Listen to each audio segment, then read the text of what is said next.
Pozdrav svima, ja sam Nikola, a ovo su mojih nekoliko savjeta šta da uradite ako ste se izgubili na planini.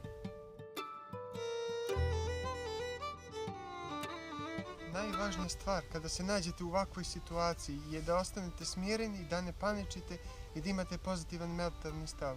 U suprotnom možete da uradite nešto što će još više da pogorša vašu situaciju, na primjer da se još više zagubite ili da povredite sami sebe. U tom trenutku ste onesposobljeni da uradite bilo šta.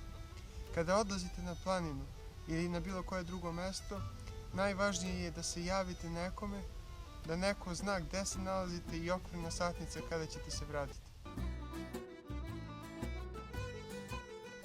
Kada shvatite da ste izgubljeni, odmah stanite na mesto i pokušajte da ostanete smireni.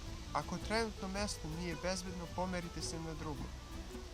Ako imate signala na mobilnom telefonu, odmah pokušajte da pozovete nekog kod kuće, gorsku službu spasavanja ili policiju. Najvažnije je kada pričate sa nekim iz službe je da ostanete isto smireni i da pokušate da im objasnite gde ste se izgubili i da li vidite nešto što bi moglo da im pomogne tokom pretrage. U ovom slučaju je najbitnije da ostanete tu gde se nalazite, jer ako se krećete u pogrešnom smeru, spasiocima će trebati mnogo više vremena da vas pronađu. A ako nemate signala i ako niste u mogućnosti da kontaktirate nekoga, onda ćete uraditi sledeće. Razmislite gde se nalazite. Pokušajte da nađete nešto što bi vam pomoglo da se bolje orijentišete. Ne pomerajte se sa mesta sve dok nemate određeni razlog za to. Sednite i posmatrajte okolinu.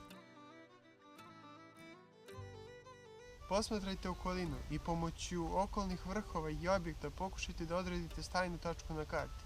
Ako imate stajnu tačku na karti, to će biti više nego dovoljno da se vratite na stazu u dobrom pravcu. Pored ovoga, pogledajte kako će vreme biti. Ako ste u grupi, pitajte ljude koji su sa vama kako su i kako se osjećaju.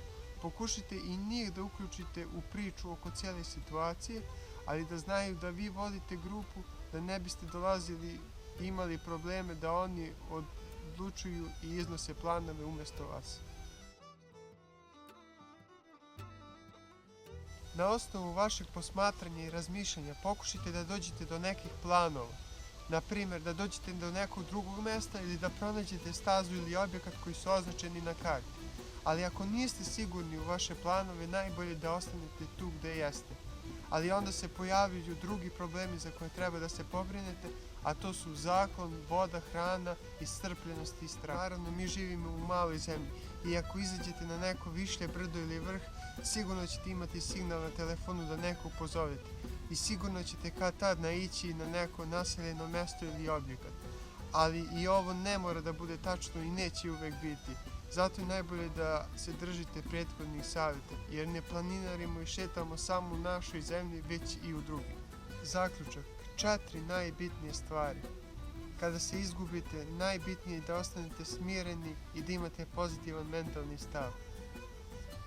U prirodi ili na planinarenju, u nepoznatom terenu, nikako bez karte, GPS-a ili nekog drugog uređaja koji će vam pomoći da se bezbedno vratite nazad.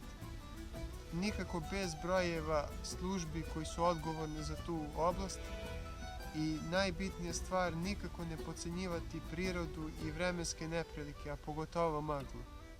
Ja sam Nikola i hvala vam što ste odgledali ovaj video. Prijavite se na moj kanal i pišite u komentarima vaše savjete i predloge na ovu temu.